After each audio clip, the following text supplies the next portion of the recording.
Imagine you're witnessing a scrolling Star Wars text. Hello everybody, and welcome back to the View Screen podcast. That's right, we're back. It's more Andor this week. I'm Viztee. I'm Overlite. And we're finishing Andor. We're watching episodes 11 and 12 this week.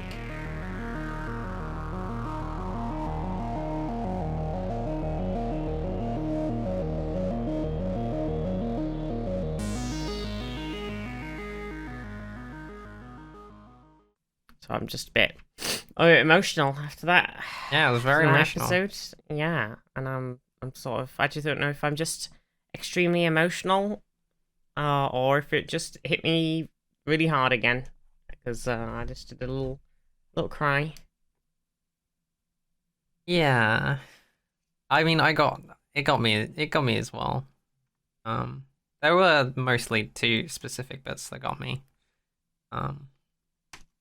So I bet you won't be able to predict, because there was a lot of emotionalness, honestly. It was, Yeah.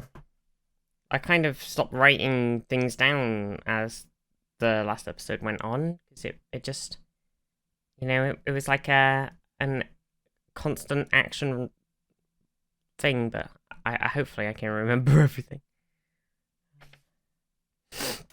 Was it constant action?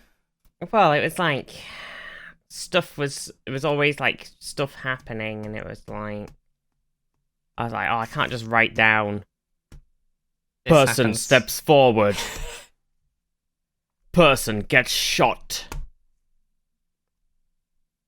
person looks sad. Are we only talking about episode 12 here? No, we're episode 11 and 12. So I don't know if you remember what happened last time, everybody who's listening. Well, we got a solid fucking reminder if you watched the episode 11. Episode 11 started with like, here's this, remember this thing that happened? Also this thing happened, also this thing. It's like, gave us an entire plot summary in the Yeah, I mean, it was coming out weekly, so it's fine, Yeah. I was just like, oh, so this episode is where we cover all of these bases, and then we kind of did. Yeah, it's a lot more of a setup for the big climactic episode 12. Yeah, the climactic episode 12. Yeah?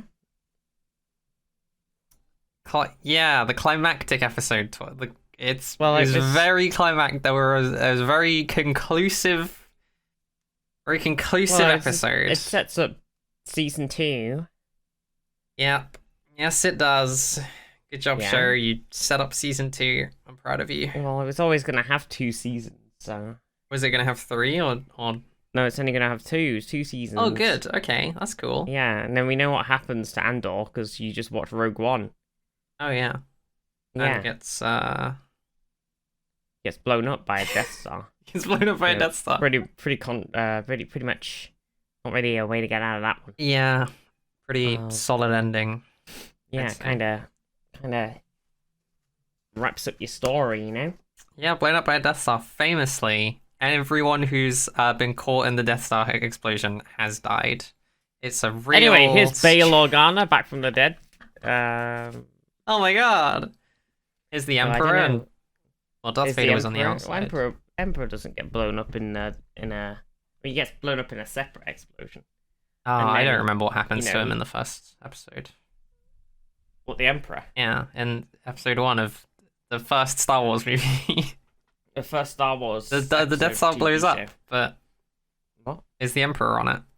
Not in the first movie. Okay. In the third movie, Vader throws him down a ginormous shaft that he has in his throne room for some reason. Yeah, that's true. And then where he dies, and then the Death Star gets blown up with him on it, dead. So is this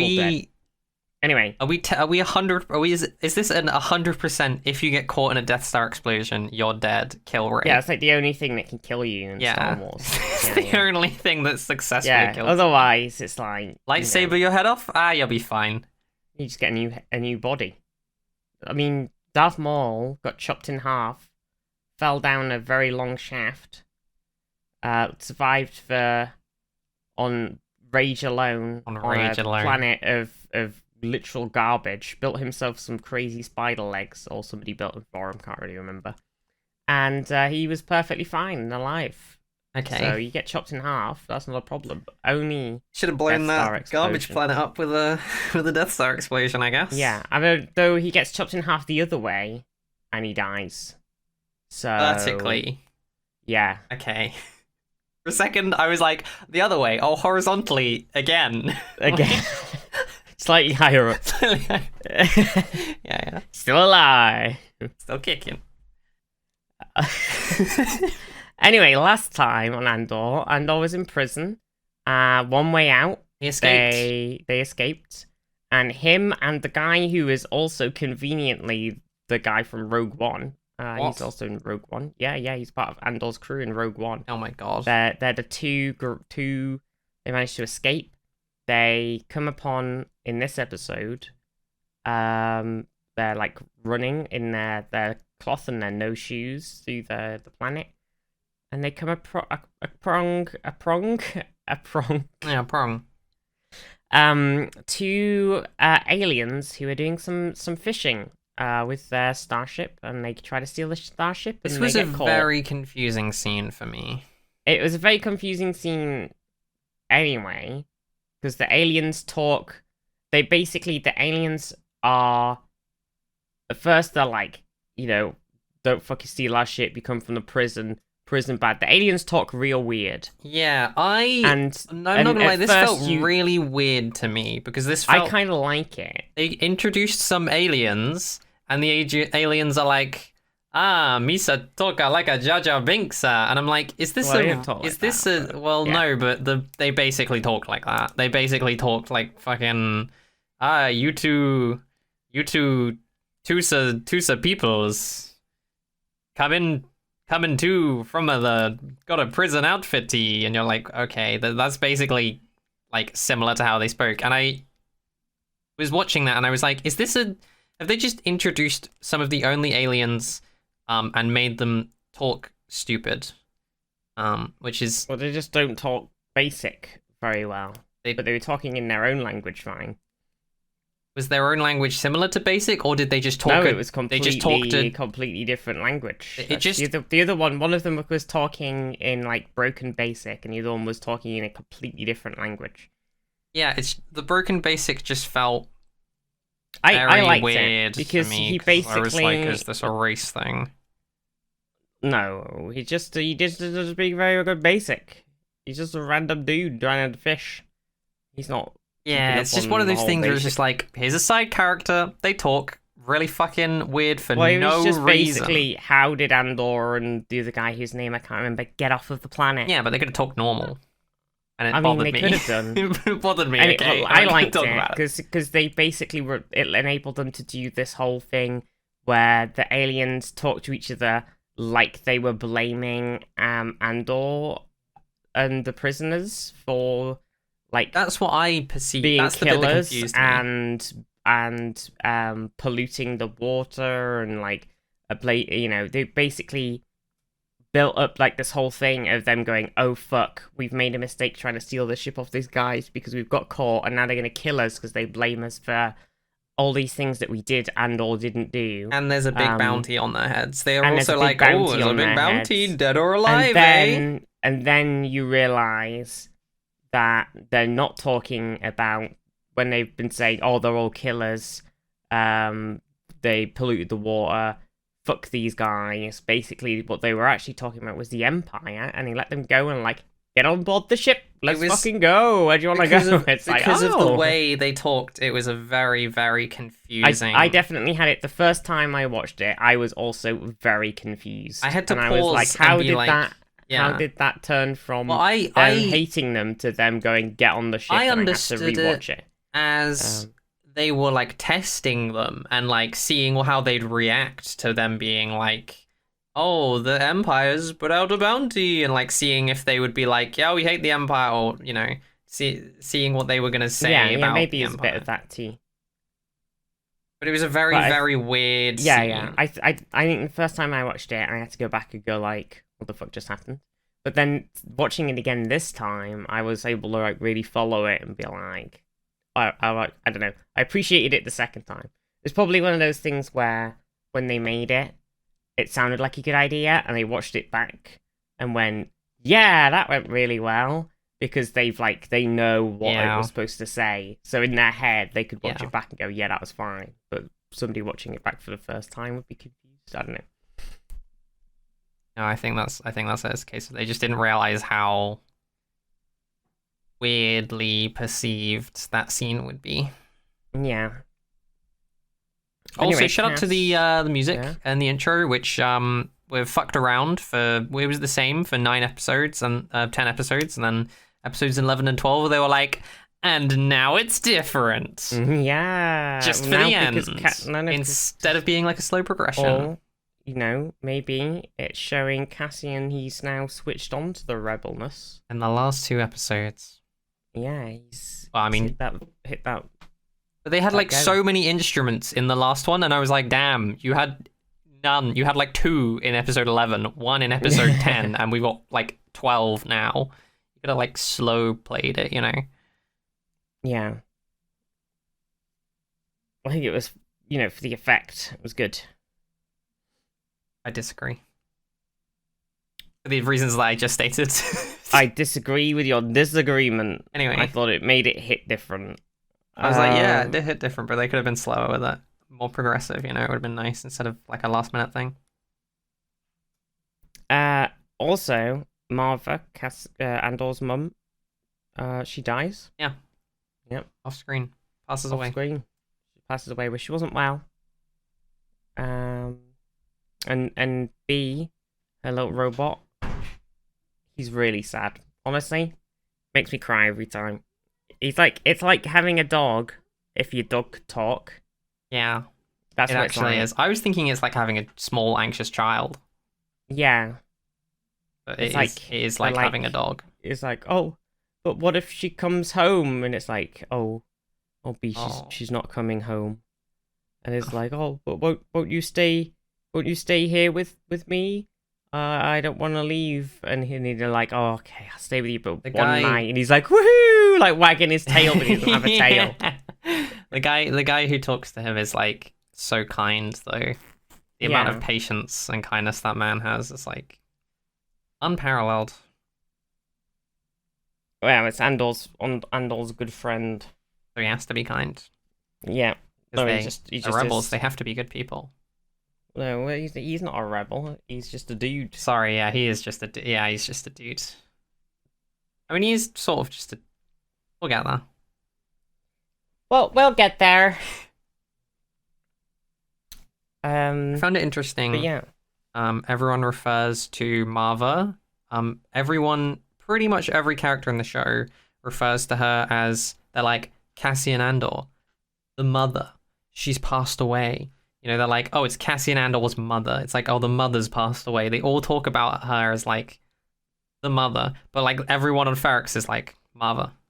Because obviously they know her, but it's, like, it's an interesting difference in how I think every character that isn't, you know, from Ferrix sees her as, like, just the bridge to get to Cassian, even though she is this actually very relevant person. on Ferrix, she's like this big name. She was like in what is like this sort of group, the Daughters of Ferrix, which is like just a social club.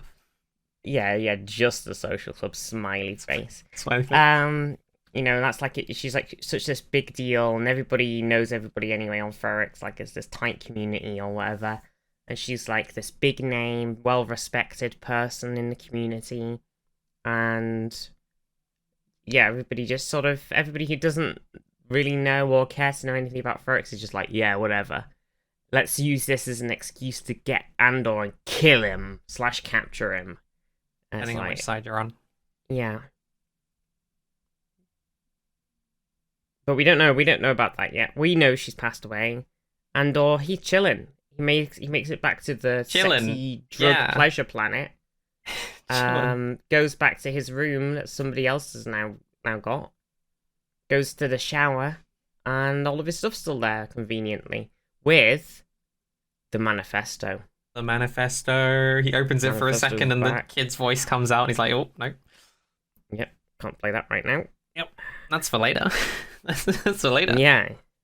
I can't remember the order of scenes, I'm not gonna lie, but he makes a phone call after to someone on... Look, that was right at the end of episode 11. Oh, really? Oh, yeah, it was. Yeah. Right, it, ends on Cassian finding out that Marva is dead. Yeah, and he's very sad about it. He's very sad, and the other guy's like, hey, we need to tell everybody about what's happening at the prison, that they're just constantly imprisoning people, and it's a real fucking horrible shit show and everything. Yeah. And Cassian's just like, because he's like completely out of it. Yeah. Because he's just found out that his mum's dead. Yeah. It's a rough one. It is a rough one.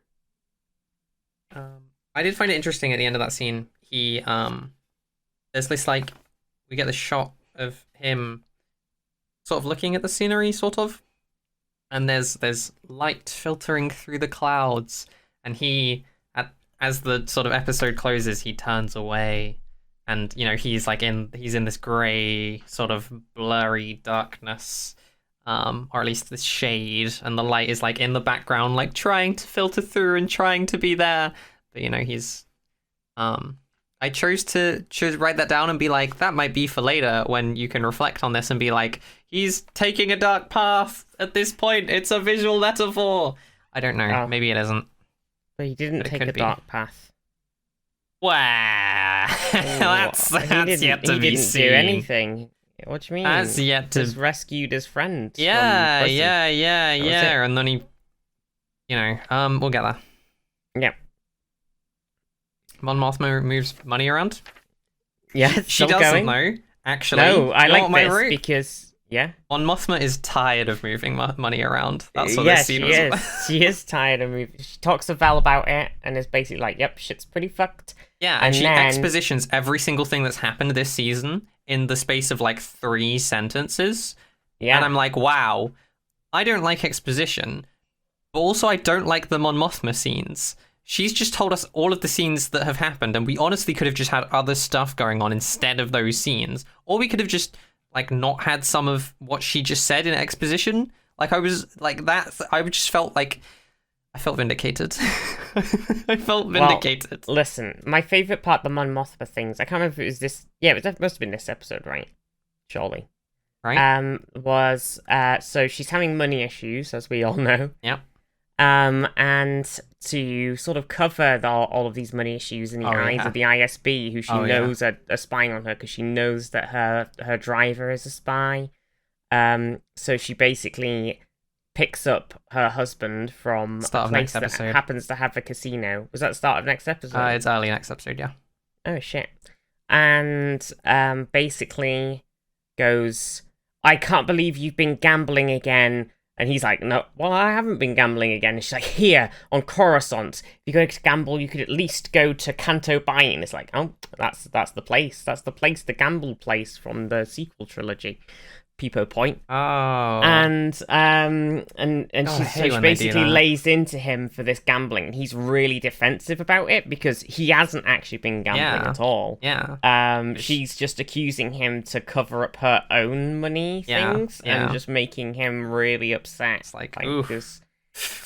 Yeah, she's like proper like turned to sort of weird, crazy manipulation. Throw her husband under the bus tactic. Because she'd rather do that than sell out her daughter to... Oh no, she's going to have to do that anyway. The guy... then why did she do it? Well, it's extra cover, innit? For the ISB. That gives her reason to have to go to the guy. Now it looks like that's why she's gone. Otherwise they'd be like, well... She still had weird finances for some reason, even if she has sort of resolved it, kind of. Okay, so she's stacking the bad vibes. Yeah, she's making it look like she or her family is having financial troubles that are completely irrelevant to the fact that she's been secretly funding a rebel. I'm so invested in this Mon Mothma financial plotline. Mon Mothma was very important. I don't care! I don't care! I care! I know, but like...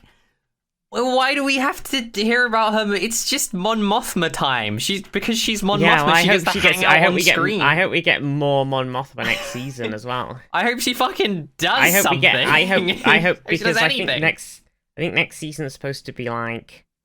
This could was have had like an interesting plot line. Instead, we're looking at finances for the whole season. Listen, I like it. I like the minutia. I like the politics. People don't like the politics in Star Wars, and I'm like, yeah, I fucking love the politics.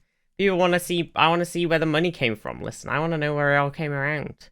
You want to see where the money came? They stole. Yeah, They stole a bajillion credits. Yeah, afterward. I want to see it. I want to see it all. Okay.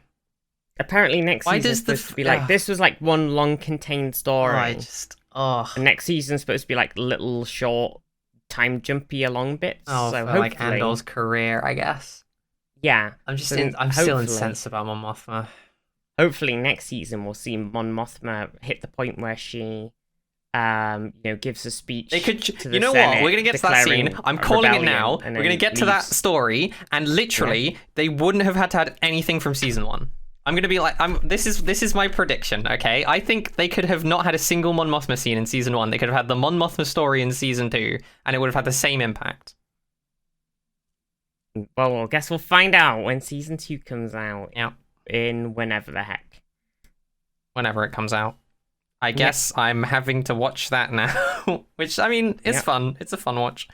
I do think episode 1 was kind of like a waiting episode, where we just sort of waited and watched people move around and do that funny little, we have to fill in the chronological events of what happens between all these things. So you're going to watch these people, talk to these people, this person has to talk to this person, have another conversation, you have to see them talking to them, we know that they had this conversation before they all got to the bit where we actually want to see them do the things. It's like I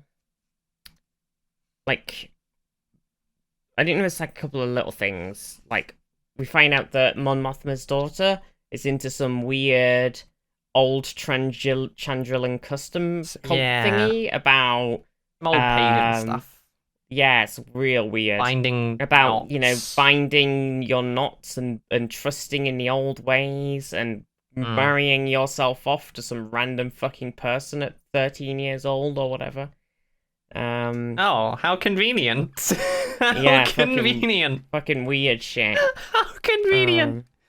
I mean, there's probably something to be said there about the kind of upbringing she had and the choices she made. Like, you could probably look at that and be like, I haven't thought about it enough, honestly. I wasn't hugely invested in making, reading between the lines for this episode. I think there's a thing of, like, obviously Mon Mothma's not been the best mother because she's also been a senator since she was, like, 16 or something, whatever it was. Yep. So she's got a lot going on, and now she's got even more going on because she's also trying to secretly do a lot of rebel stuff. But her daughter's also a petulant fucking brat who doesn't listen to anything she's told. Something about being a rich kid. And her father encourages it because he's also a spoilt rich guy who's just had like this whole "you're the husband of a senator" hanging around on the rich planet with all this money and power and influence. Like all to do. Handed him, and fucking nothing to do. So he's just like encourages the daughter to also be a bit of a fucking absolute goblin. And so neither of them are... But obviously, I'm not going to say Mon Mothma's blameless, but I think that Leader is also just something horrible, about petulant child as well. Rich people with shit upbringings choosing to do batshit stuff, I think. Yeah. Something like that. Yeah, well, I think this was like, we don't know anything about Mon Mothma's, we never even knew Mon Mothma had a family, right? Just like, yep, she's a senator in the Republic. Yeah, we never knew. Empire, and that's it. And we don't have any information on that. So now we do. Never knew she had a family. Yeah, now we know. All that Star Wars lore I got knocking around in my head. Yep. Also, you know what happened in episode 11 Overlite? Yeah. Luthen somebody calls up Cyril in the middle of the night. Oh, yeah. Cyril gets a phone call, and guess who it is? That's right, it's Sergeant Mosk, the Scottish guy from really early in the season. "Oh, he's back!" He's such a guy. He's such he's such a man. He's just a dude. Fucking amazing conversation too, because the connection's absolutely dog shit when they're having this conversation. So basically, Mosk's having this entirely separate conversation to Cyril. Cyril's like going, "Well, what, why have you called me or whatever?" And he's like, "Oh, I am fine, sir. Perfectly great. I've just been working here in this." And he's like, what's happening with Andor? And he's like, "Oh, yeah, so, it's his mother's doing this and that, and she's dead now and stuff. And, sorry, it's just a terrible connection. Yeah, I know it's terrible here, isn't it? Oh, the weather's awful." And then he's just like having this completely separate conversation while Cyril's just freaking out because he can't like actually ask the right questions because Mosk can't hear. Yeah, he can't hear. But eventually he's like, wonderful. "Where's Andor?" And then Mosk's like, "That's right, the funeral. I think he'll be there." Like, oh, okay, well, that's convenient. It's happened to land on the right. I think he's gonna be there, and then it cuts off. It's like, okay, how convenient.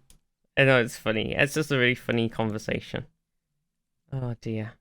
We also got another conversation with Saw Gerrera. Yeah, this was interesting. Last time, Luthen was trying to convince Saw to help do this sort of whatever it was rebel-based job with Anton Krieger, some random person that we don't actually know anything about, and actually we do get to see him in this episode on a hologram. Yeah, before he gets off-screen murdered. Yeah, otherwise. And Saw's like suddenly decided that he's in because he's desperate for stuff, I guess, and he wants to, he's just randomly changed his mind at the last second. And then Luthen, I thought you might like this after you saying that Luthen's very manipulative. Yeah. He is very manipulative. Yeah. Because Luthen knows, he's got information from his ISB source from last episode that the ISB has set up this whole situation to catch Anton Krieger and kill him. And so Luthen's pretty much content to just cut him off because he would rather protect his source at the ISB than protect Krieger and his men.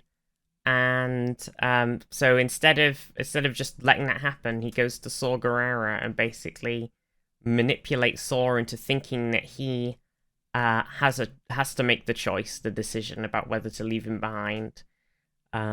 He basically chooses to put it in his hands. He does it pretty openly. Like he tries not to give away the information. He tries to be like, I'm not doing this deal anymore, etc., etc. And Saw kind of pulls the information out of him about like what's actually going on. And he figures it out. And then he ends up being like, Luthen ends up being like, I don't know what you're gonna do. I'm not going to tell them. I'm just going to let them go to their deaths. And they both sort of have this... they kind of make the decision together that they are going to choose... Well, I feel like the way that Luthen goes about it, the way that he's like, this is your decision, Saw. This is on you. And he's like, you're not listening to me. And then he basically, like, tricks one of the guys into letting him have a gun so that he can threaten Saw, so that he can make him listen to him and be like, listen, you gotta make this decision, what are we doing?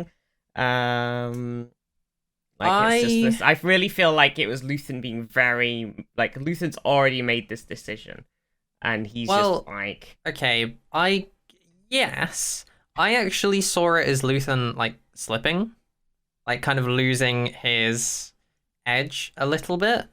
Because, like, if he was really manipulative, he would have found a way to basically get out of that conversation in the first place. And, like, maybe Saw's too big brain and saw through, like, why he was choosing to act like that.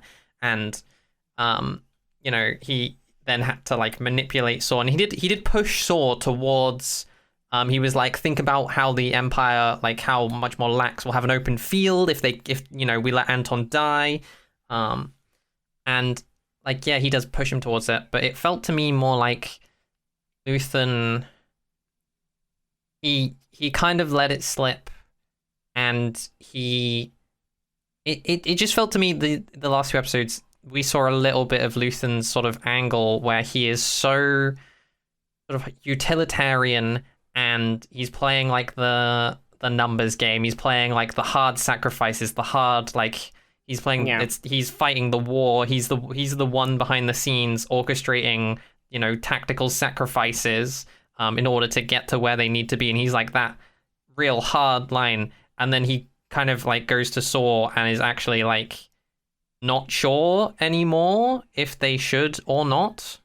And I think also part of that is because he's then also playing with, like he would be playing with the lives of Saw's men, whichever way he chooses. And it is Saw is the one who, you know, chooses to what they do, or well, he defers to Saw, at least openly. And I did also kind of feel like yeah, he was slipping, but then it also kind of looked like by letting in Saw, he let go of like a lot of information of like how he meets. I think that's what I mean when he's being manipulative. I think like at the end of the day, he was doing all this to like he put this decision in Saw's hands, forced it upon him, let information out to get Saw to trust him. I think he's like essentially he's trying to win something back from having to sacrifice Krieger, and he's like trying to gain Saw as like a sort of trusted... I did think the way it ended, that like Saw being let in on what was happening and choosing, because they both, you know, had the exchange, and Saw had the particular quote of saying that it was for the greater good, even though he had earlier emphasized like it's 30 men plus Anton, and like how bad that is for them, and how bad that is, just how much of a sacrifice that is. And it did seem like it was like I just wrote that it was indoctrinating Saw. I was like, yes, get them into the ideology where you play with lives and you sacrifice the people you sacrifice. To be fair, like I feel like Saw's already like deep in that sort of mindset. Well, I don't know a single thing about Saw because I've only watched Andor. All I know is he's this very wonderfully intimidating character. I enjoy the way he is acted. The person who plays him does a fucking fantastic job. He's scary. I'm like, this guy's terrifying. I'm intimidated. I don't want to have to hold a conversation with this man. I would buckle in 3 seconds. He's just got a great like way of holding himself and acting and speaking that is really compelling. Yeah. Anyway, I think, but yeah, I won't go into the, or should I? No, you won't. Next scene. Saw Gerrera. Next scene. The fucking God. This scene is insane. This scene. Wait, is it you talking about Saw's ship? I'm talking not Saw's ship. Luthen's ship. Luthen's ship. Okay, so imagine you're an extremely, extremely rich individual, and you've got a souped-up fucking mega starship.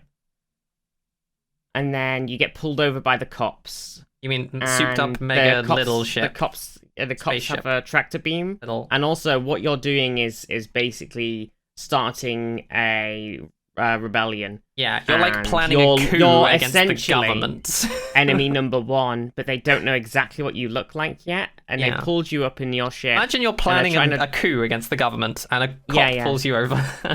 Yeah, random cop pulls you over, and you're like, this is kind of irritating. And they want to board your ship no matter what. And it's like, that's really irritating. Want to board your car. And so they've got you in their tractor beam. So what do? You fake an engine fault so that they can't pull you in as easily. Yep, you also fake your identity. Yeah. Your ship's like a license plate that is very difficult to find, a very large database they have to pull information from. Yeah, and then you charge your countermeasures while you're doing all of this distracting.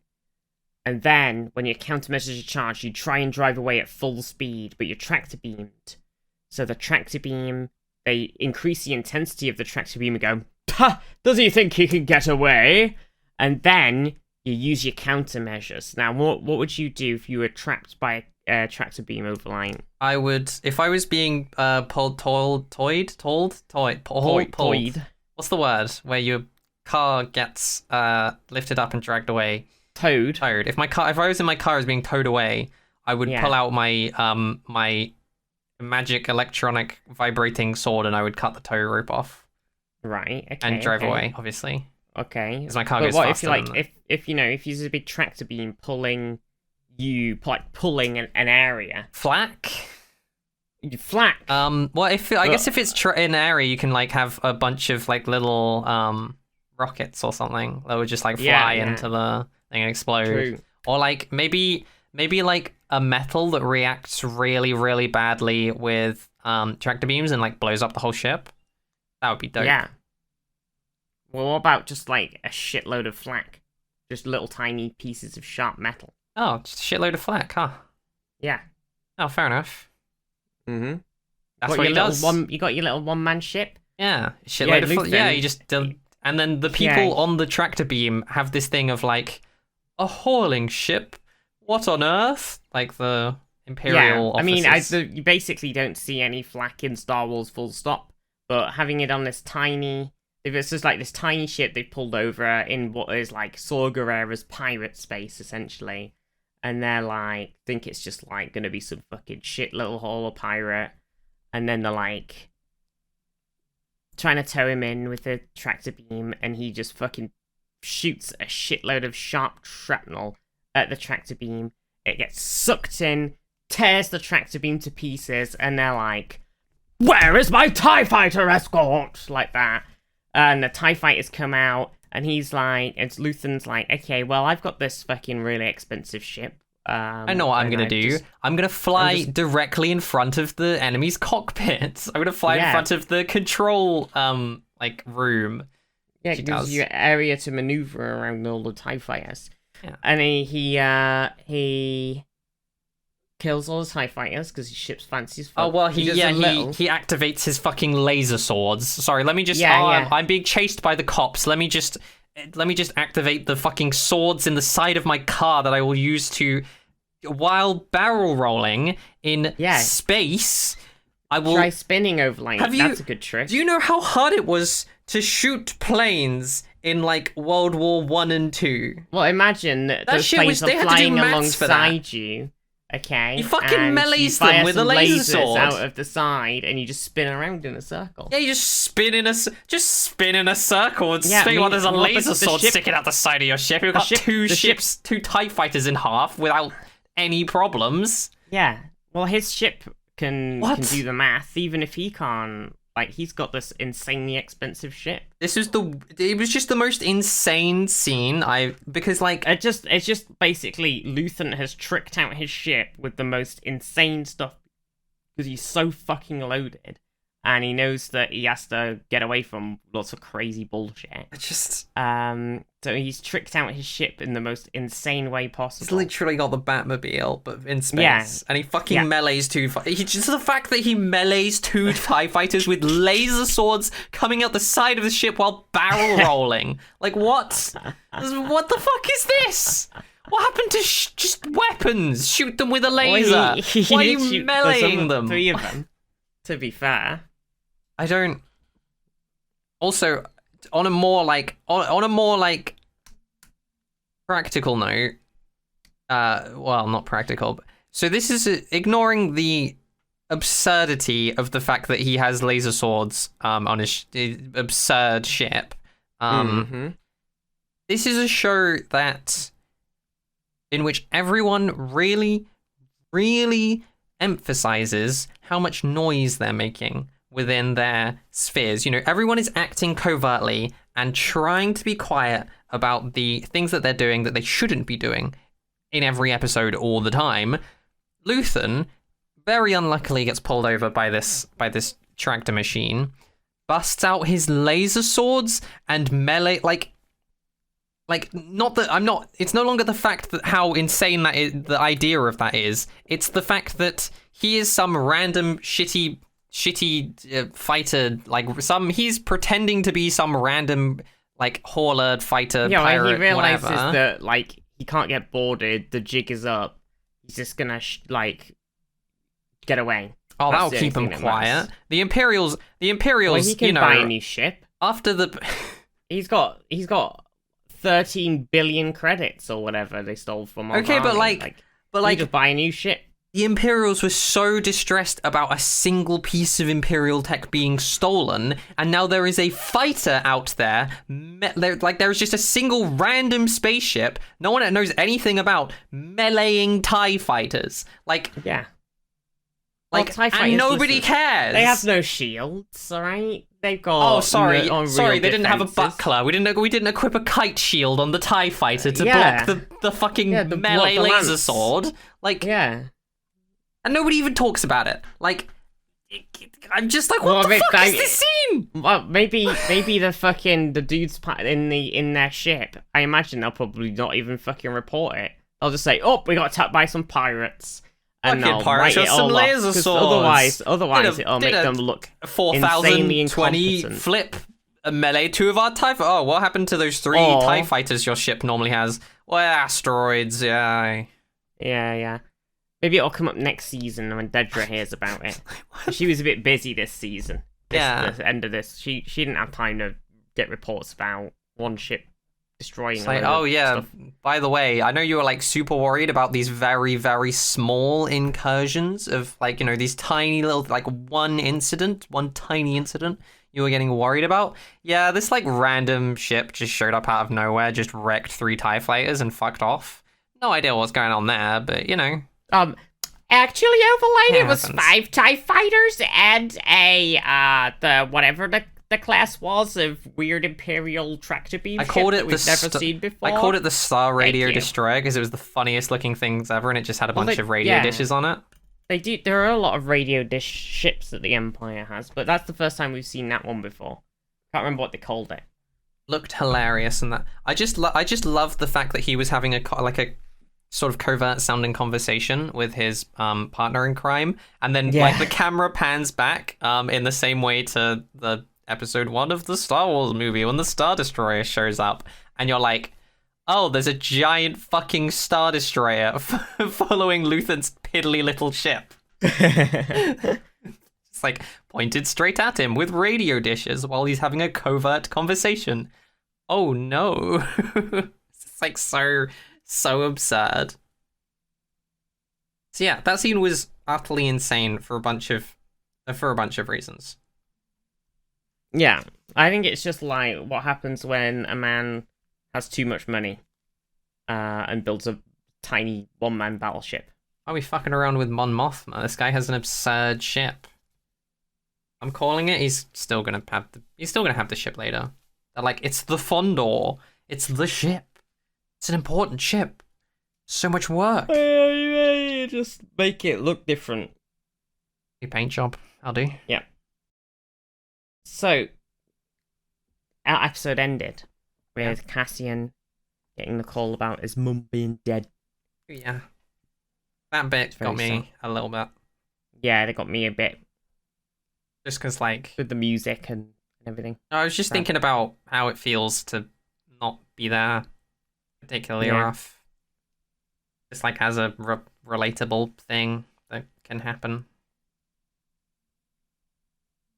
Especially the idea of missing the funeral. Where people were he's gonna be there for the funeral. And it was I think it was unclear whether the funeral had happened yet at that point, to be honest. And I was oh, did he miss the funeral? Which obviously would be absolutely devastating, I think. Yeah, you could go and see the brick, though. Yeah. So, we should mention that. On Ferrex, when somebody dies, their ashes get cremated and their ashes get mixed up with some mortar and they get turned into a brick. And they find a wall. Yeah. Which pretty cool. Is pretty, honestly, yeah. That's a pretty, dope. It's a pretty cool way to go. As cultural traditions go, that one's kind of fucking awesome, I'm not gonna lie. Yeah. We get a bunch of scenes at the start of this episode with a kid some random kid. No, he's not a random kid. What? His dad ran he and his dad ran the scrapyard that Bix uses to has a radio set up in it that Bix was using to communicate with. And his dad is the one that gets taken. And his dad gets taken and tortured to death. Or like tortured to near death and then executed and hung in the square or something. Yeah. By that makes a lot more sense as to where he came from. So he builds. Yeah. So at the start of this episode, he's building a thing. He's building a thing. I didn't know if it was a lightsaber or not, or if it was something else. Oh god, why would it have been a lightsaber? Oh yeah. Also, episode 11. When Luthen retractable. When Luthen walking stick. When Luthen visits Saw, he gets searched as he goes in. They pull out something. And retractable walking stick. Oh, it's his. Oh, that's his walking stick. Yeah. Oh, I saw that and I was like, that's a lightsaber. Oh my god. I forgot that he had it. Definitely can't be a lightsaber. Yeah, it's totally not a lightsaber. It's totally not a red lightsaber. I do kind of. I like partially. Part of me does like the theory that he's a lightsaber. He was a Jedi, and then he's realized that this is the only way, and he's gone like down a crazy hole of trying to make the thing up. But part of me is also like, it'd be all right if he's just a dude. Doesn't really make a difference. I don't really care. Way. I just think he has a red lightsaber. That's all I think.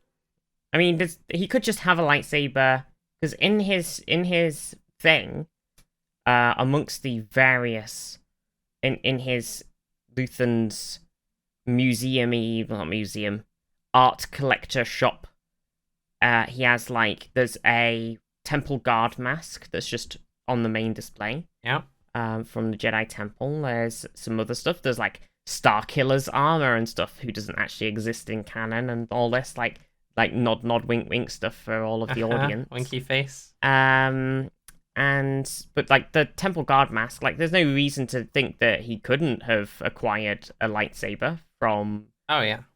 He had a fucking kyber crystal. Yeah, he did. He had the broken kyber crystal. He's probably gonna put the kyber crystal in the thing and then make a lightsaber, and then be like, "Whoa, he's got a lightsaber." Who knows? Well, a really fucked up one because the kyber crystal was yeah. Real looking. The only thing I care about is I think it's gonna be red. Why? Well, he's a bad dude. Yeah, but you have to bleed the crystal and make it red. Really? Yeah. That's cool. He's a bad dude. It's gonna be red. Well, I mean, if he chooses to do that, it could be. Yeah. Yep. So. Anyway, bomb. Kid is building a thing. We don't know what it is yet. I don't know what it is. I mean, the kid's building something. I'm like, it's gonna be. It's the kid. It's the guy's kid who's dead. It's gonna be a bomb, right? Yeah, I did think it was a bomb. I was like, it's some kind of grenade or bomb, or I don't know.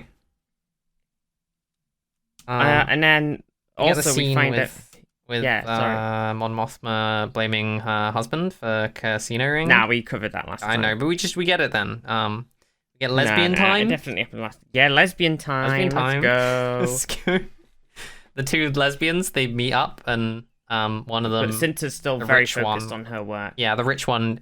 Cinta's focused on looking at the window towards their grandmother's house, and the rich one is like, "Come away from the window," and then it cuts away.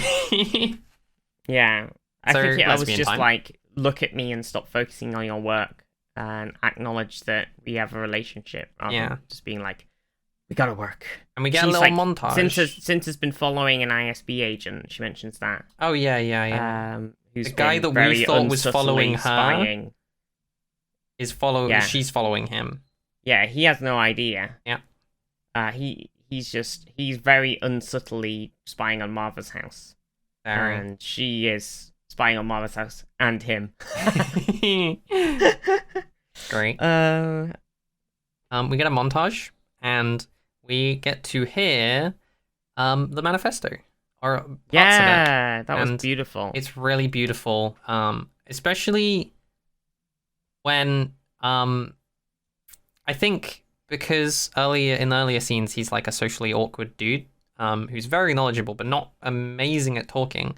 But we hear his manifesto where he's just sort of talking to himself and talking about his thoughts, and it just made me realize that he has a really kind voice. Like, if you go and listen to it, it's really nice to it's the way he talks it feels very warm and kind and friendly, which is, I think it like really hit super hard to what he was saying, especially with everything going on, and also real life stuff. Yeah. So it was like, it was pretty emotional, hearing it back, knowing that he's dead, knowing that he's left something and Andor's listening to it. Yeah. And every little act of resistance matters. There may be whole battalions of people whole battalions out there who are fighting their own rebellion. They just don't know it yet, and just like, yeah. Oh, it's very, very lovely speech. I kind of don't have that much to say about it. I think I'll talk about it at the end. It's our first time doing a finale I get to review. But I don't, honestly, these episodes, I don't have too much, like, compared to earlier episodes where I honestly just went off really hard about what they were saying and what was going on. Yeah, a lot of setting up. And this episode is a big, like, a lot of stuff happens. So we get the kid makes the bomb. Kid makes bomb. We get a montage of all the characters. Everyone is on Ferrix. Everyone except Mon Mothma. The guy who runs the, like, phone booth, who talks to Andor's kind friend. The man. The main man. Yeah, and and then he gets overheard slightly by a guy that Andor kind of borrowed money off of. So he's, like, got beef with Andor. And so he then gets the radio guy drunk and finds out that Andor might be coming. And he spends the whole episode, like, trying to find Andor with his knowledge, and then, like, sells that information to the Empire. We'll come back to him. But we'll come back to how that goes. Sell out. It always goes well. He's like, we find early on, he's like, making his moves. Sorry, I think the better way of putting it is it never ends badly. It has never ended badly for anyone who ever dealt with the Empire. Smiley face. Smiley face. What else happened early on? I felt bad for the bot. Oh, the bot. Yeah, we got the bot scenes. Very sad. About Marva. Always really sad. Yeah. B. The Chuckle Brothers are back. Cyril and Mosk back together on the bus. They're just on the bus. Then they like swap hats. Yeah. It was very random. I don't know why. I think it's just they're weirdly in sync and it's really funny. It's just they're great together. Andor gets back to Ferrix and he stops by Clem's brick. Oh, when does this happen? I didn't write this down. This was reasonably early in the episode. Okay.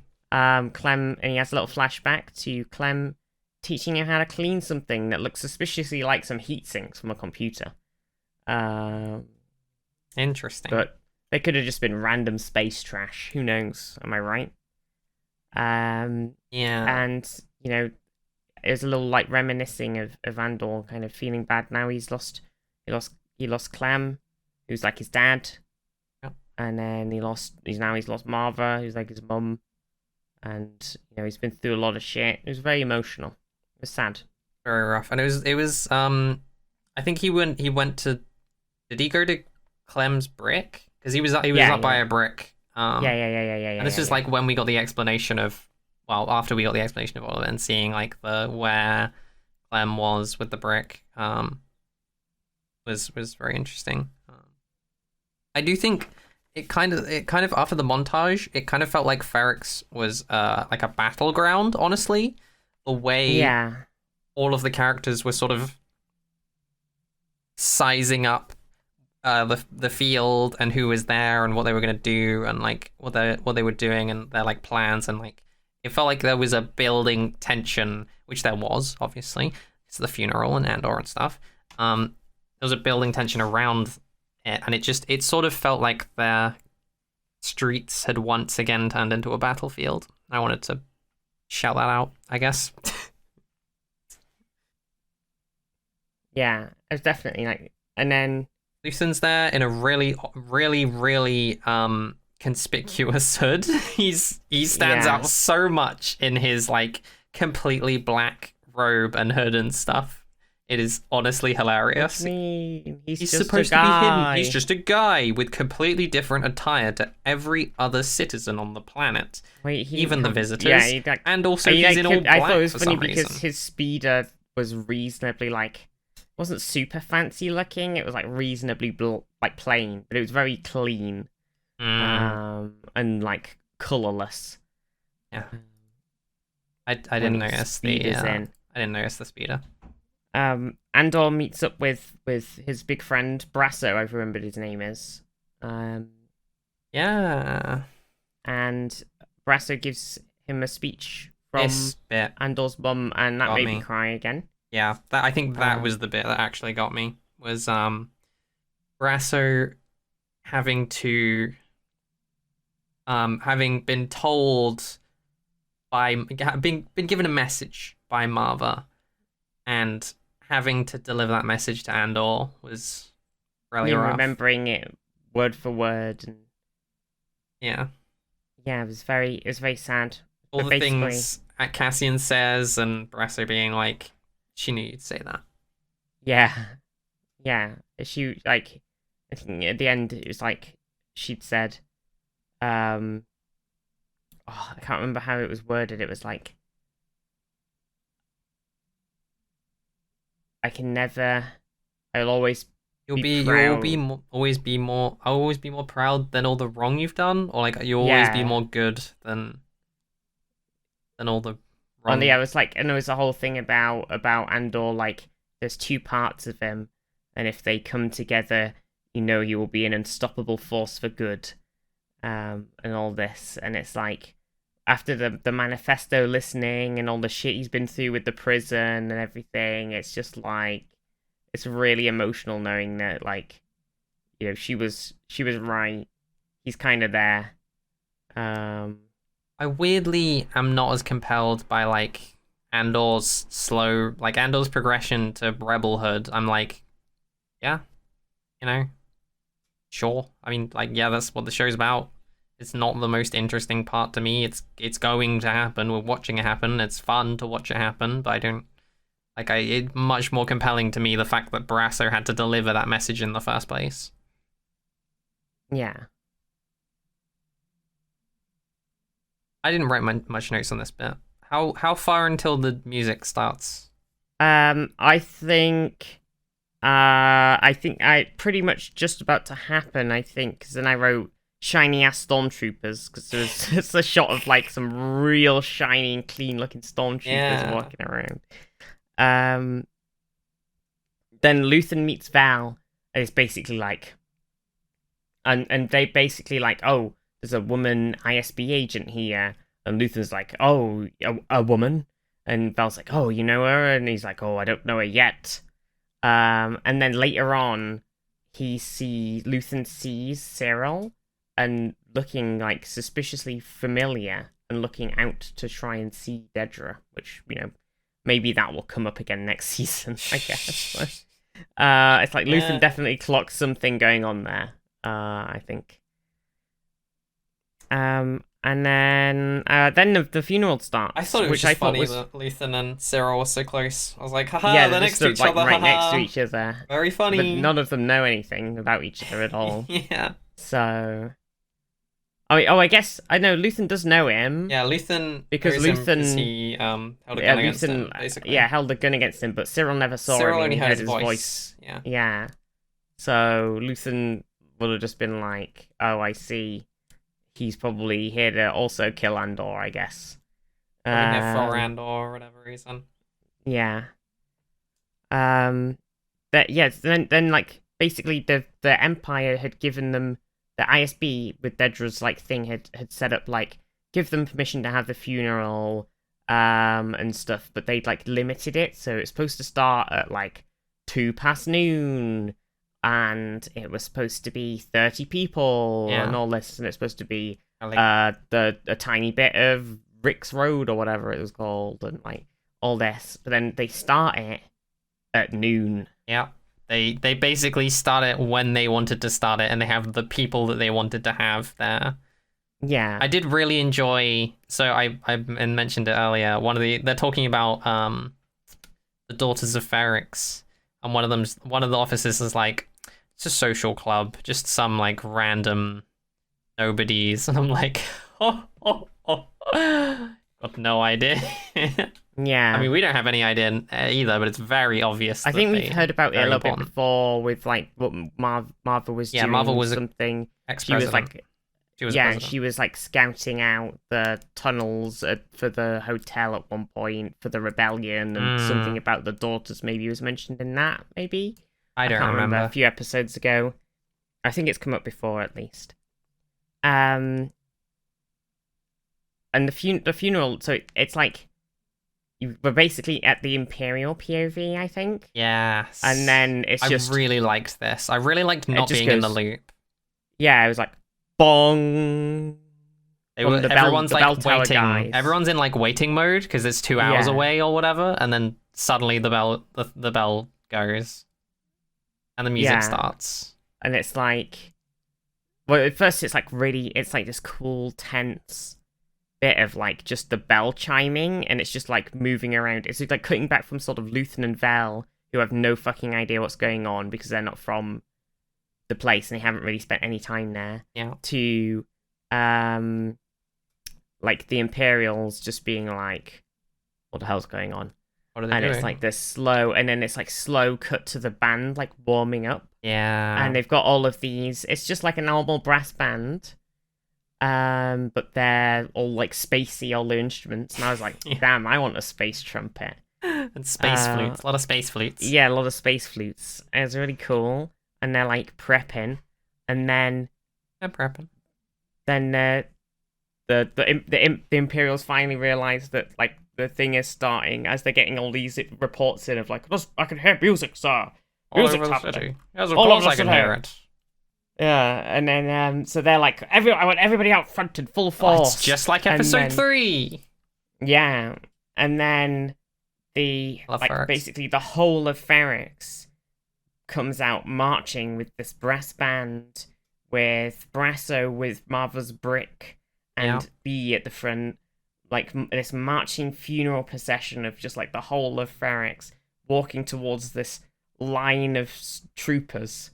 And it was just like so cool with the actual like music too. This like brass band playing that turned into like just the flutes. I think as it like culminated, it was it was just really fucking beautiful. It was very cool. Meanwhile, Andor, he's just fucking chilling out. He's watching. He's scoping out, spying. He clocks Luthen, and then he makes his move, try and save Bix. He sneaks into the hotel. Whoa! Getting ahead. Well, that's what he's vibing. Best part of the episode. They get to they reach this square that's right next to the hotel, and they stop, and B projects a hologram.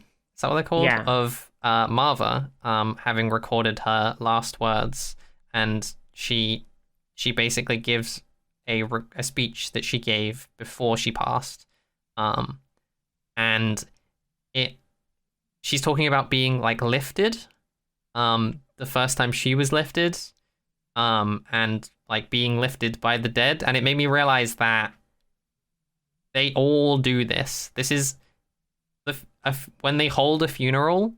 The person records their last words. Yeah. Or what they want to say. And it is shown at the funeral. And I just thought, like, that is such a cool, like, on top of all the everything, like, Ferrix feels like it is a shitload of community metaphors and like statements about community support. We're going back to this. It's fucking Ferrix, I swear.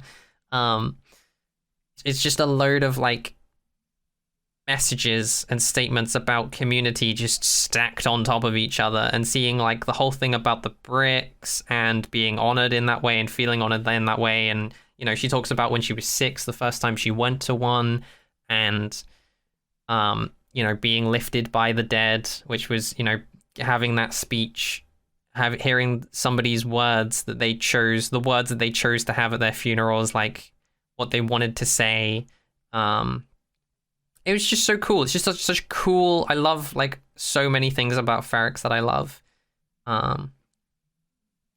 And it was very beautiful. Yeah, and then she starts talking. Yeah. And we all know what she's gonna say. Well, she's giving this beautiful building speech that starts off like subtle and builds up to this. We've been asleep. We've been sleeping. Been sleeping. And it's like, oh, we let them come and do this, and then they went away and we slept, and then they came and they wanted us to open the hyperlane, so we did it, but we've been sleeping, and they're not visiting anymore. They're not visiting anymore. They're here to stay, and there's a darkness, like a rust that has spread to Ferrix, and then she's like, those Empire bastards. Yeah. The officers are like, that's it, shut it down. Yeah. And the officer overseeing the sort of guards, pushes through the security, the cops, pushes through, covers the hologram like halfway with his coat. I think that's when Marva's like, those Empire bastards. And then she's like, fight the Empire, like that. Yeah. And then he kicks it over. He kicks B kicks over B. I know.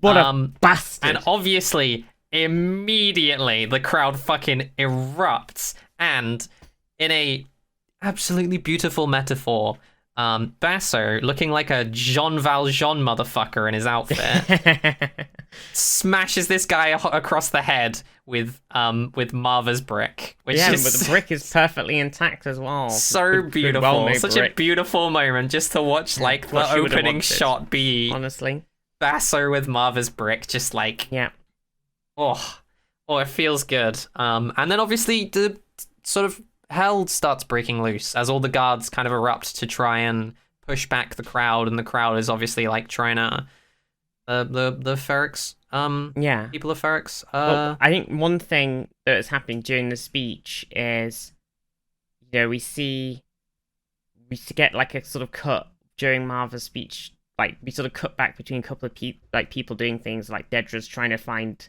Andor because she's got this information about where he's supposed to be from the sold out guy, and she's got some death troopers, which I thought were very cool because we very rarely see those. The big badass black stormtroopers. And we cut to Luthen whilst Marva's giving her like sort of big bit about the rust and the rot on the galaxy, and it's tell like Luthen's kind of like, I don't know, it's like, is he crying? I think he starts crying, or like he starts. I don't know if he's like, he definitely choking up. It hits him. Yeah, he definitely can tell that he's like, he feels it, and I really, really like that shot of him, because it comes very honestly not long after we get the manifesto speech. Yeah. And the manifesto speech is about how there are constant like random acts of rebellion happening and uprising all across the galaxy. Like everyone is pushing back against this like wave of authority and control, and how like it all like matters, and how like it's separate of, even if they're not communicating or coordinating or whatever with each other, they're all still like fighting for the same thing, and it all matters. And then Luthen, who is like orchestrating all this stuff, turns up to Ferrix, which he has no idea about, and sees this speech happen, which obviously gets to him. And I think part of it is probably also going back to his speech from episode 10, where he talks about like building things that he will never see. And it's like, oh, here's someone who was doing the same thing. It's literally like in real time happening. But the one bit, I think that the question that lingers for me is, kind of going back to his conversation with Saw, where I was like, is he slipping? Is he unsure of like the path he's taking and choosing to kind of defer to Saw because Saw might perhaps not have as much of the perspective or whatever. And now he's here and he's facing the other like path, where his path is like utilitarian, infiltration, sacrificing lives, playing that strategic game. Here we have Ferrix, who is the, in my opinion, antithesis of his version of like rebellion, where it's all about the community supporting each other, giving each other what they need. Everybody looks out for everybody. Yeah, and fighting for each other, lifting for each other up. And he's like watching it happen in real time, and he's seeing the effects of it when the fighting breaks out. And he's just like stood there watching. And part of me is like, is he trying to figure out what to do? Is he doing anything? Is he just watching? And like, is something in his brain changing where he actually is maybe able to see that there is another way of doing this, and he has just rejected this way by sacrificing Anton Krieger and his 30 men. Like, this is he has just done like the extreme opposite of what these people are doing right now. And I just thought like that shot of Luthen I thought that was such a good inclusion for his character, and just all of the ideas that had been thrown out for us. But I think honestly, probably my favorite bit, on top of the Marva speech, favorite bit maybe of this whole finale is like Luthen's choice of how to do this in Luthen's rebellion versus Marva's rebellion or Ferrix's rebellion. There's like choosing to sacrifice lives, choosing to, lick the boot just so you can get those scraps of information that you don't even end up using, or, fighting for all of it and fighting for every little inch. Yeah. Well, we know what the rebellion turns into as well. Eventually. Eventually, whether that was by Luthen's hand or not. Yeah, whether it's off, I guess we'll find out how much of it was off the back of what Luthen's been building, or whether it was other things. We, like in a wider thing, we do know that Mon Mothma builds up a lot of stuff. We know that Bail Organa's building up a whole load of rebel cells and stuff. So I still think Luthen, like, he's still choosing to take that path. Like, this has only been one scene of him watching this happen. It's not like he's actively changing how he does things. And I think he's probably still going to go down that dark path, and I think we're going to see Andor go with him. And I think they're going to maybe do some fucked up shit and sacrifice a lot of lives, and Andor's going to see the error of this of this, this way of doing things. I think Luthen is probably going to get fucking stabbed at the end or die, and, like, realizing he was wrong and choosing to sacrifice himself to save some people or something. I don't know. Probably how it ends for him. He either dies not realizing his error, or dies because he realizes his error. Yeah. We got a lot there's some other stuff that happens. Anyway, lots of stuff's happening. There's this big fight happening in the square. Everybody's kind of beating each other up, beating all the stormtroopers. Trying anyway. Yeah. Andor is infiltrating the hotel where Bix is being held prisoner. And it's really cute because Bix, you like see Bix listening to the speech. Now, Bix has been horrifically tortured. This is okay. This was. If there was meant to be set up, if all of that stupid torture shit that we had to watch was meant to be set up, it was set up for this scene where during the speech we watch Bix listening to Marva's speech, and at one point there's like chanting from the crowd outside, and you like see her joining in, like the light. Yeah, there's still light in her. She comes along with the funeral music. Yeah. That to me is the payoff. From the setup. I think it's also really got me is when Andor shows up. She says to Andor, Marva was here, because she's like super out of it. Yeah. So she's like, Marva was here. Not even like registered that Marva's dead necessarily, like that it's her funeral. Just that Martha was here and she gave a cool speech, and then Andor's like, oh, wasn't she great? And they're like, yeah. They just like nod. They just like knowingly. Yeah. Oh, that bit did get me. Yeah. It did make me cry. So Andor rescues Bix. Starts getting her out. And the guy. Oh, we. Well, in the scene in the square outside, we get the the ongoing fighting, and the kid that we saw at the start of the episode. He's made a bomb, Overlite. He's made a bomb. What a shocking. We get shots of him slowly getting more and more like emotional, and eventually he pulls out this bomb and he just hurls it. He like sets the timer and hurls it over the guards, and it explodes in a kind of small explosion. Yeah, I mean it's just one small bomb. Yeah, it's pretty reasonable for the bomb. There's dust everywhere. Knocks over a bunch of other explosives, and those all also explode.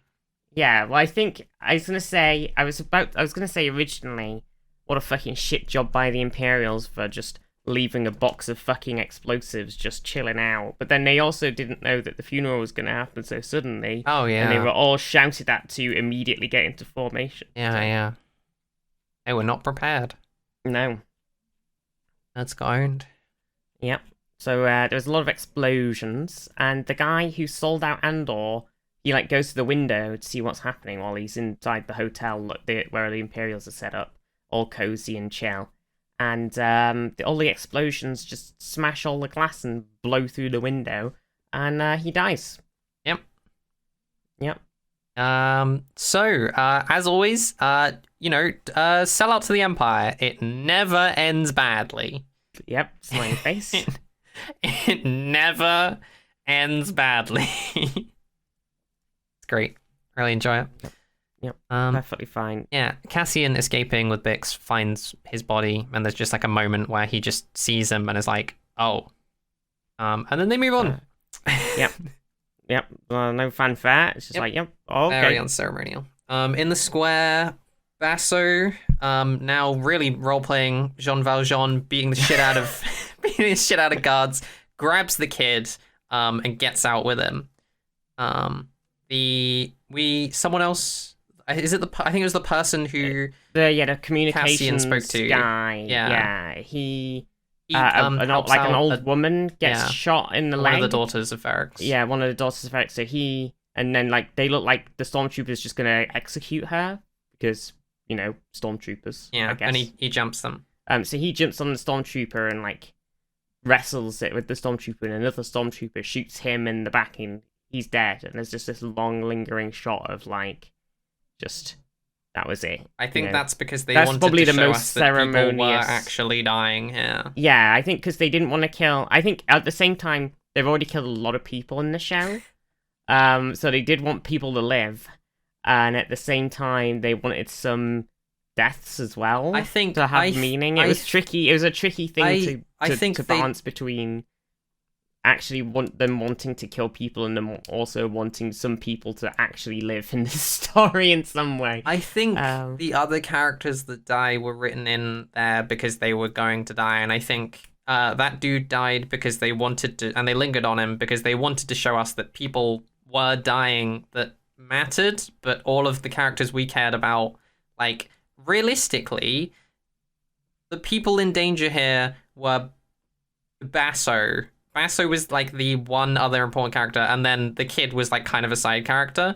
Like those were the two important characters that could have been killed, and being like, oh, they made it out alive is like, sure, it's two people. It's not like everyone was there. They were kind of the only two characters that we knew that were there. Technically B, but B's a droid, and that's I mean, if anything had happened to B, I'd have destroyed everybody on Ferrex and yourself. Than myself. Yeah, like all the other characters weren't there, so it's kind of understandable to be like, oh, well, I mean, okay, Cyril was there, Dedra was there. Yeah, well, it's like, well, Cinta they was didn't there. Get out on screen. She's like following that ISB spy. She like isolates him. Yeah. And then he notices her following him, and he like walks up on her, and then she like backs away scared. And so I was thinking at like the first time I watched it, like, oh shit, she might actually have bitten off more than she can chew here, and she might actually just get killed. I was like, is she gonna kill him or not? Like, and then what's she gonna do? She sort of backs away scared to bait him closer, and then she fucking kills him. She just stabs him. And she's like, "Yep, job done." Yeah, I was like, I when she was doing it, I was literally just like, okay, she's gonna kill him, or is she not? She gonna like knock him out? What's she gonna do? And she stabbed it, and I was like... Yeah, so I was really worried that she was going to die, and then she doesn't. And then Dedra looks like she's going to get pretty fucked up, because she's kind of wandering around. Shout out to the sort of... Can I just get a shout out to the ethereal spirits of Ferrix that do a really good job of traumatizing every single Imperial officer that turns up. Yeah. Cyril turns up in episode 3, gets fucked up and traumatized. Has a really bad time. Mosk he's actually kind of just a guy. He's just a dude. He gets really stressed out. He's like some kind of army commander already, whatever. He doesn't care. The officer overseeing the square, the one that kicks over B. He obviously gets smacked, and he crawls through the troopers.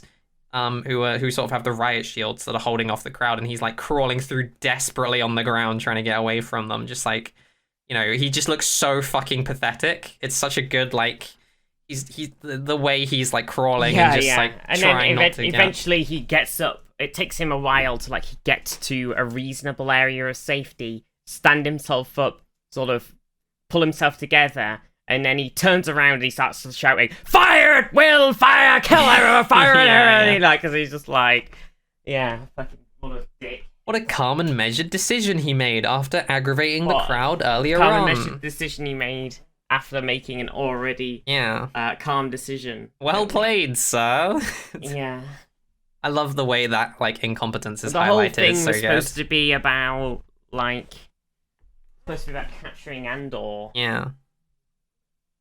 And then I really fucking blew him. I love the way pretty hard. Yeah, I love the way Ferrix sort of functions in that when these things happen, everyone on Ferrix just knows. They all just know what's going on. They all talk to each. It's obvious there's such a tight knit community because they all know what's happening, and they kind of they're all there, and they're all and we haven't seen a single thing go on, but it's obvious that it wasn't hard for them to communicate because this is how they are.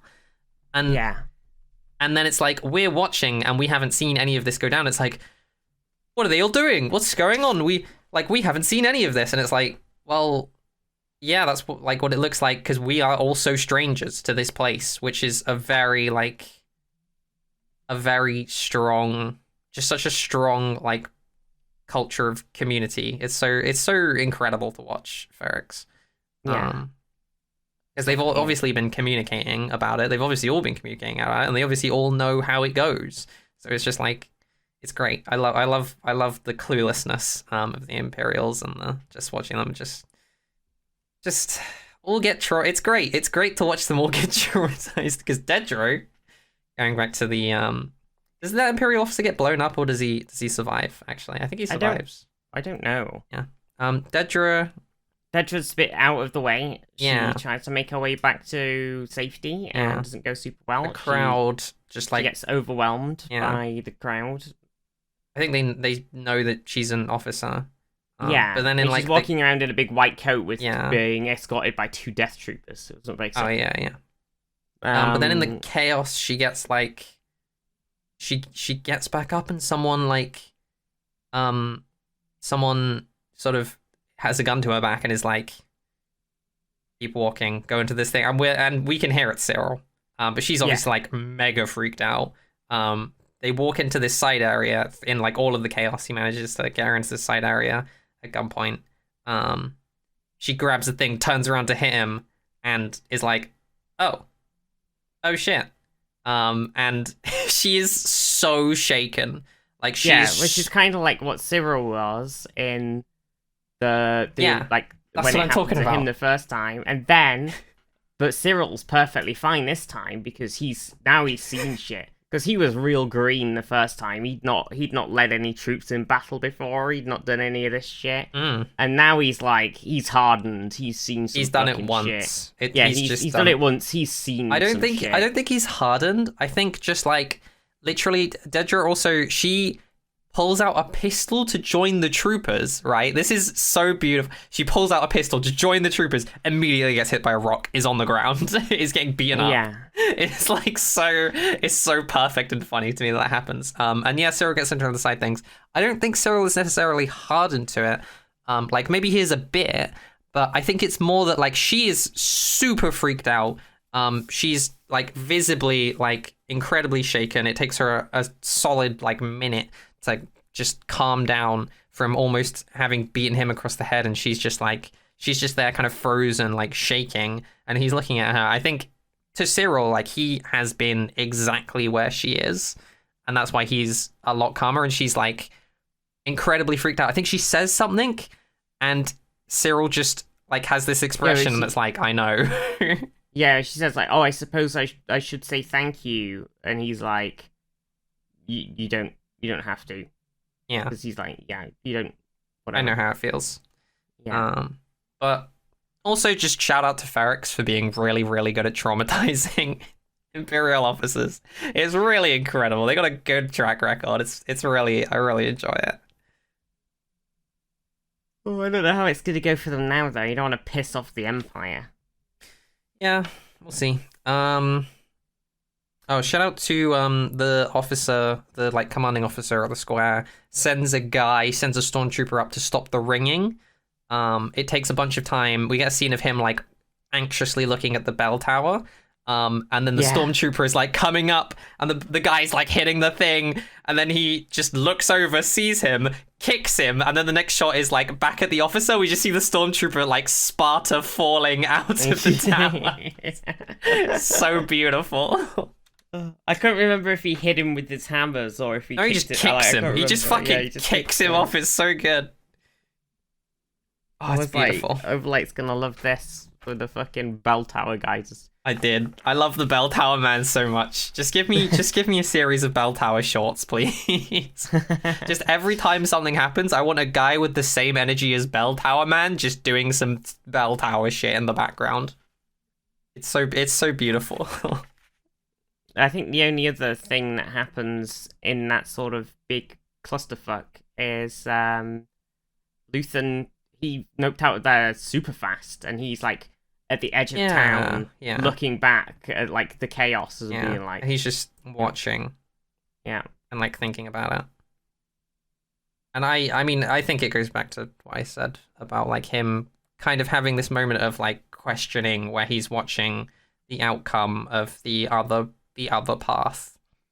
Yeah, versus his path. And like, I don't know, maybe the chemistry in his brain changed a little bit. I'm choosing to think that he was basically just a guy that got traumatized by all the like original early Empire stuff and the early Emperor stuff, and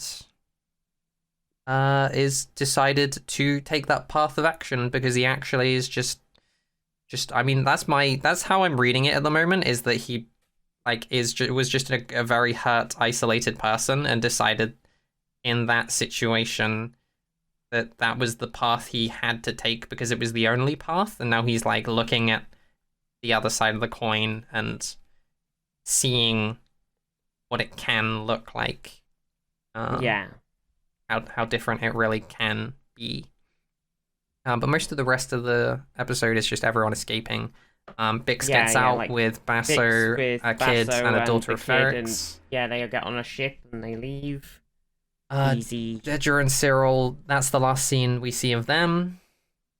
Is there anyone else really in that point? I think Cassian. Yeah, we see Cinta and Vel packing up their safe house. Okay, I missed that. And then we get a shot of Mon Mothma, her husband and leader, meeting the horrible sort of the bank rich man. Banking sort of bad guy who he is like his wife and his son were like sort of marry off leader to him. Yeah, and the daughter honestly looks kind of fine with it. Technically they haven't arranged a proposal at all. No, they're just meeting. Leader seems to be the implication weirdly down this this sort of track of the early cult marriage, so she's probably just gonna go along with it. Yeah, she's probably kind of down for it, honestly. Yeah, she's probably like, wow, the first dude I've met. Let's get married. Another fellow rich child of important person. Definitely can't have any issues there. On that, I mean, I was confused as to why she wasn't pissed off about it, but now it makes sense with your earlier explanation of the culture. Oh, there is a shot as well that I think I completely missed of Mosk just sat on some stairs. Yeah, I caught that. He's just having a drink. Yeah, he's just chilling out. And some dudes walk past him. And I just completely missed that shot. Honestly, that is the epitome of his character. He's just fucking he's just a dude. He's like been through some stuff. He knows how it goes. He's like, well, it's happened again. I think he's just kind of drinking because it's like it's clearly what he does to deal with it. It's happened again. Yeah, like he's come here.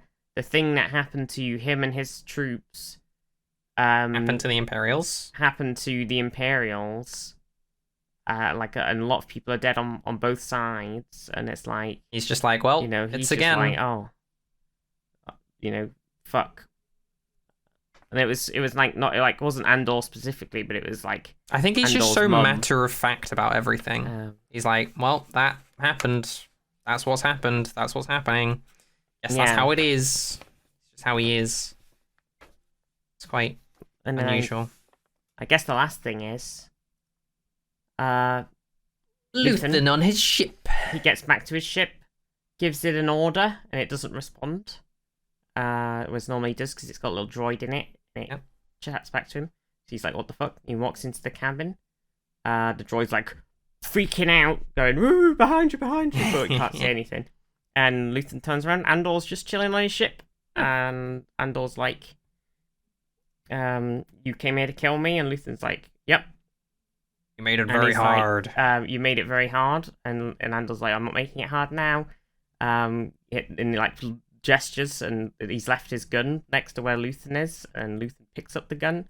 And he's like, just kill me. And then he pauses for ages. Luthen is like... What kind of game is this? Which I was like, whoa, that's a shout out to back in the last episode when he was, was it last episode? When he was talking to Saw Gerrera and he got the gun off the guard, and Saw was like, what kind of game is this? And that was just a funny little quote. And I was like, no games. You kill me or you let me in, or something like that. Yeah, take me in. And then the music rises. So he just we know what's gonna smiles happen. And then No. That's, Star Wars movie ending. Yeah. And that was it. Yeah. That's the end of Andor season 1. Yeah. Oh, very emotional. I cried a lot in that last episode, I'm not gonna lie. I think it was just like all the Marva scenes, like being really sad, Marva's speech. Yeah, I cried a lot. The speech that Brasso gave to Andor that Marva had told him to give. I think I cried at the fucking listening to the manifesto with the montage. It was just a whole crying episode. Yeah, there were a lot of moments. I think it basically had a lot of moments of sort of experiences that people have gone through in real life that can be very heartbreaking. So Basso having to share the thing, Luthen seeing kind of someone like him and kind of struggling with it. A lot of the Marva stuff, losing a loved one. I think a lot of that was maybe that's why I'm specifically a lot more emotional with it. I also think that's part of why I wasn't as I did kind of tear up a bit, but I was also feeling a bit nonchalant about it because it didn't feel like it was there's a kind of emotionalness where it's a sad thing is happening right now, and it's sad because it's a sad thing versus a sad thing that actually feels meaningful, like emotionally, or you know, there's some like further thing going on. Whereas this is like, you know, here's some people having a sad time. Here's a sad thing that's happening in this story, and if you cry about it, then like, yeah, this is a sad thing that happens that we cry about it. You know, it's like, I think I was tearing up a bit, but I was like, just because these are sad things, I wasn't as, I'm being a cold-hearted bitch about it now. Gee. Well, here's the thing. We finished a season, so I can give my review of Andor. Well, that's it. You know, instead of the one small portion of the show that we watch and we say, do you want to watch more? I guess we're doing hey, we finished Andor. How was it? I enjoyed it. I think it's a good show. I didn't like the finale. What do you mean? I think the finale kind of fell quite flat. For a show that I had a lot of things to say about and was laying down lots and lots of different ideas and thoughts and themes, etc., etc., we got to episodes 11 and 12, and most of it, to me, barring, I'd say, like, that little bit with Luthen that had been, you know, set up in many ways, most of it, to me, was just stuff just happened.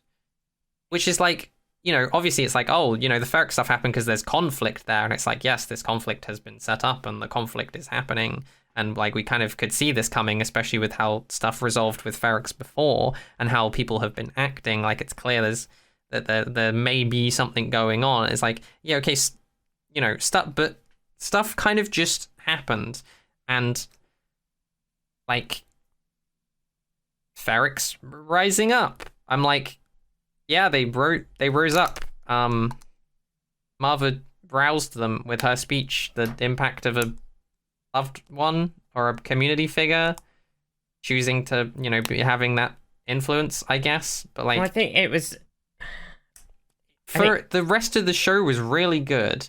These last two episodes, episode 11 was another waiting episode that kind of, to me, just moved pieces around, and episode 12 kind of moved those pieces together so that they all bounced off of each other, but not in a way that, I don't know, I just was not as...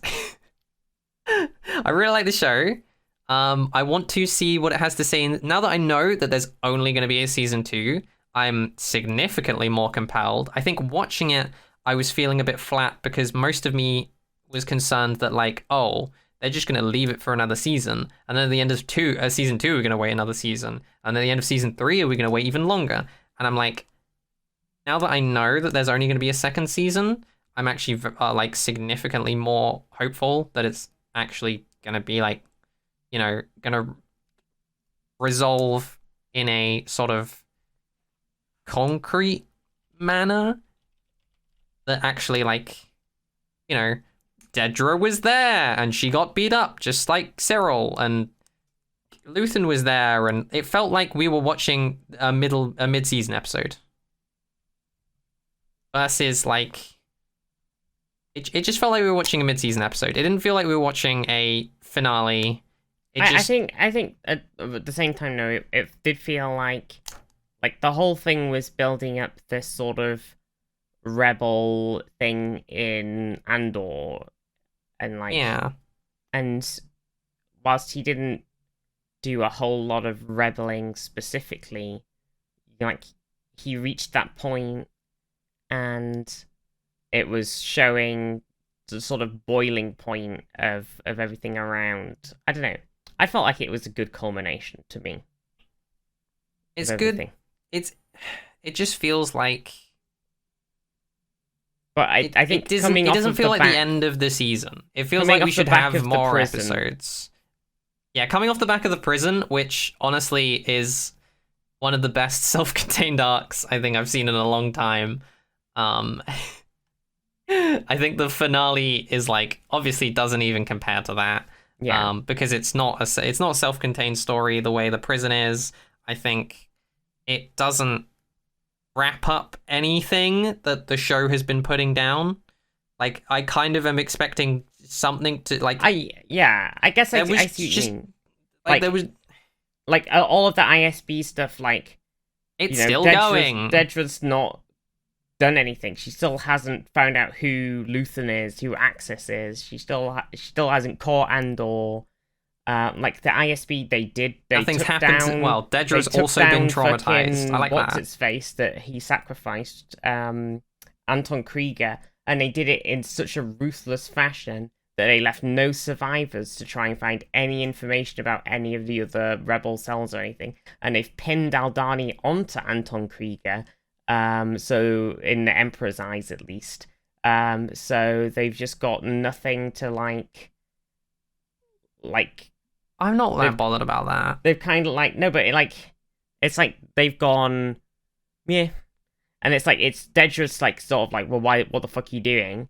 And so Dedra's story's kind of not finished, you know. Cyril's story is just kind of going. I feel like I kind of get what you mean, like it wasn't a. It put down all these things about community. Nothing ended. Nobody, apart from Andor joining Luthen, and the Ferrix community rebelling. Yeah. Nothing. It put down so many things, and it didn't conclude any we had all these things going on that were really cool and really interesting, and I loved a lot of the the way the story was told and all that stuff, and then it just didn't close anything. It just sort of went hey, this is what, I mean, I guess you could say, hey, this is what rouses Ferrix to action. There's the mother's speech plus the way the Imperial officer treats it. But that could have been any episode.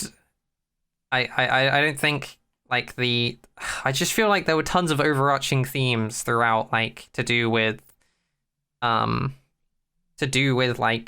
institutions and capitalism and the police enforcement and rebelling against that, protesting it, what it's like living under a very highly policed environment, just all these things. And we got to the end and it was we're not going to say anything about the characters who lived within that system, and the characters who fought against it are still fighting, and just didn't, It was okay, here's a finale where cool stuff happens and the pieces bounce off of each other, and it's just kind of just made me be well, okay then. I think, as I said, emotionally, I was oh, this is incredibly disappointing, because the odds that they do this again in season 2 are high. But now that I know there's a conclusive season 2, yeah, I am much more hopeful that we will be able to get to the end of season 2 and do a big pog and be able to have conclusions to all of these characters that have stuff going on. Except for Mon Mothma, she can go fuck herself. Wow. So apparently, season 2, this information's just come out. Yeah. Will comprise of 3 block chunks like this one. So just 3 episodes is like an arc, and those episodes will be over 3 days each, and the episodes will be over a time span of 4 years. We're gonna be busy. Yeah. So time is gonna pass for sure. The final episodes will lead directly into Rogue One. So, can I just, on the topic of being mad about Mon Mothma, yeah, I need to be mad about this. I understand it is. Have I talked about this before? Have I talked about when you reference other parts of your universe in a show? I don't think I have. I don't know. I understand that it is exciting when you see another character. Like, when your other character, it's like, there's other characters around and they show up and it's like, yeah, that makes sense. That's cool. Like, that they would be here. Star Wars seems to do it all the time. Yeah. And I just would like to point out the fact that every time you do it, your universe gets smaller. Yeah, well, let me ask you this. Problem that Star Wars has. Mon Mothma, did we know she was a senator? Yeah. Okay. Why is she the one with the money? Why does Mon Mothma have to be the one with the... Why is Mon Mothma the only rebellious figure? Well, I mean, we do know that money? Bail Organa, we know from the, like, Ahsoka novels and... Luthen has a Rebels. lot of money, obviously. Yeah, we know that Bail Organa is actively... He's a senator from Alderaan. You know, he's Leia's dad, adopted dad. And we know that he is building up rebel cells all over the place, and he's giving them ships, etc. I think so it's cool when you focus on a character that we know from another. Like, say we focused on, like, hey, because Mon Mothma, at the end of the day, Mon Mothma is like, she is the leader of the United Rebel Forces, the like Rebel Alliance, after, you know, like, during and after the events of Rogue One, all the way up to the end of the thing. She becomes the Chancellor of the New Republic. Like, she is a very important figure, and I think it is cool to have some backstory for her. I do understand where you're coming from, but it's nice to have, like, learn more about her than her just being like, yes, she's in charge, we see her in one scene, yes, we know she becomes the Chancellor. Like, that's it. I'm so, like, why is Saw... I mean, I guess there's some explanation why Saw Gerrera is here, because Luthen works with, like, cells, sure. Yeah, and he's, like, a well-established rebel cell. He's the only one that we interact with. Has been rebelling against various things since the Clone Wars. So... Let's go Saw. He hates the establishment. Shout out to my guy. He is an anti-universe anarchist. anarchist. Yeah. Let's go. Someone's got to do it. Yeah. Yeah, no, like, I just he's think in Rogue One, so it makes a lot of sense that he... Yeah. It does make a lot of sense that he's in Rogue One. It's just, like, having had all these scenes with Mon Mothma moving money around, where I complained that nothing had happened with Mon Mothma, apart from the bit where she's doing senator stuff. Like, that's cool. We get some insight there. She could have had some other senator plotline if she wanted to, I guess, if we wanted it to be relevant. We had some, like, little bits of her, like, trying to... She really has nothing to do with Cassian. Various things of trying to push against the things that the Empire is trying to put forward post Aldhani, the, like, massive sort of invasive security things they were trying to push through. So she did have a tiny bit of non-money based plot. But, like, she was just fucking spinning her wheels. Like, to the rest of the show. The rest of the show was happening. Mon Mothma was just in her fucking Mon corner, spinning her wheels, trying to fucking spraying money all over the floor. Just like, why is this here? Why is she the one with the money? Why didn't they have some other character that, you know, had to do with money? I guess, like, if we want Mon Mothma backstory and how she became a rebel, why does it have to be, like, linked to... Why do we have to explore her story in this show about Cassian Andor? True. Well, I don't know. I like it. It's fine. It's stupid. I think it would have been cool, but it's what made me think is, and you saying where the money was coming from, I could have had some, like, so we kind of, like, know that some arms dealery, like, shipbuildery people kind of, you know, are happy to sort of help the rebellion because they're making money at the end of the day. Like, maybe it would have been cool to see some story about that, sort of, like, You know, the sort of arms dealer side of things, being like they're trying to profiteer off of more war, more insurrections and stuff. That might have been quite cool to see. Could have been a lot of cool political commentary on that as well. Yeah, it could have been. And I actually am starting to get mad about how much energy I've invested into complaining about this, because I've realized that it doesn't matter, and ultimately my annoyance was correct all along, and I should have just written it off as fan service and just not cared the whole time. Which I kind of did, but now I've decided to be mad about it.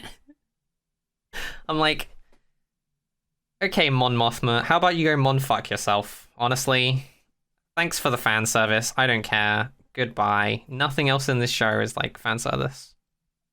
It's just a story about exploring the backstories of these characters that didn't need to. Meh. Meh. I like that it. Shit sucked. I loved it. As a big Star Wars universe wider fan, I fucking love the Mon Mothma stuff. Give me more. I know, because you want your favorite characters, and that makes sense. As from my perspective, as someone who doesn't give a shit about the Star Wars universe, that was really fucking stupid to watch. Why did I have to watch that? Why did I have to watch Mon Mothma just spray money everywhere and cry about it? Anyway, listen. Other things. You got anything else to say? It's like, this has been like a 20-minute Mon Mothma rant. Well, that's because I kept complaining about it, and now I've been vindicated. When season 2 comes out, we're gonna watch it? Yes. Hell yeah. I don't know when it's gonna happen. Apparently the scripts just got finished. It's been just in time for the strike. Is happening right now. Yeah, the scripts got finished. Do you think they rushed just it? Before... Do you think they rushed it before I think they just happened to. That was lucky. I mean, maybe they went, well, there's a strike happening in a few days. Probably should just stop fucking around and write this last sentence like that. I bet they rushed it. I'm sure they'll just rewrite it in the time anyway, whatever. Are they the guy? He's got a pretty clear vision of what he wants. He's the same guy who directed Rogue One. It did Andor. Like, he knows what he wants to do with the show. Is he the one with the power? I think he's got pretty solid power over the show. Yeah, I don't think anybody else is in charge of the show running it. I think that was the condition of him coming back and making the show, was that he could do whatever the fuck he wanted. Go off, King. Yeah. Shout out to creative freedom. Creative freedom. Yeah. But yeah, service can go fuck itself. I guess that's our Andor. I don't know what we're gonna watch next week. Me neither. We'll figure it out. Yeah. Well, I guess we'll see you there. Thank you everybody for listening to the Viewscreen podcast. Remember, you can find us on Twitter at ViewscreenCast. If you have any suggestions for what we should watch next week. And yeah, thank you for listening. Mwah. Goodbye.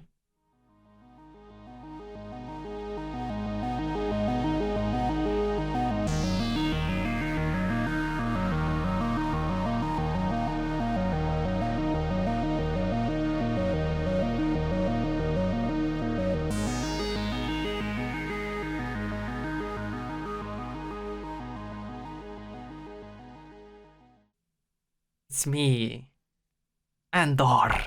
I thought you were going to be Mon Mothma. I thought you were going to be like, it is me, Mon Mothma. Thank you for the money. Ha ha ha. Who is this Mon Mothma you speak of? Oh, she's a senator.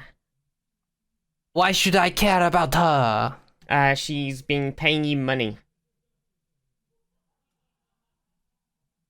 No, she hasn't. I got paid in a bank heist. Oh. I don't know who the fuck she is. Oh, this is awkward.